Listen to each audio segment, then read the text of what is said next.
Hi, welcome to Richard Kabili YouTube channel, and for today's tutorial, I will be teaching you on how to enable and disable lock screen notifications in Work Focus on iPhone X.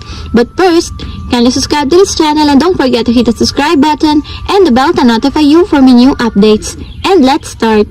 Using your iPhone X from your home screen, first go to Settings. Then in the Settings, scroll down and click the Focus.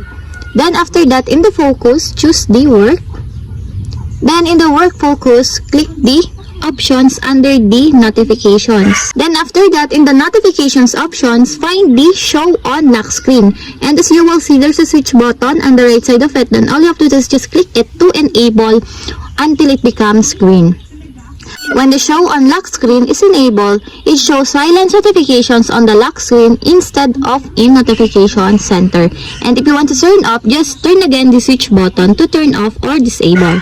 And that's it. We have successfully enabled and disabled lock screen notifications in Work Focus on iPhone X.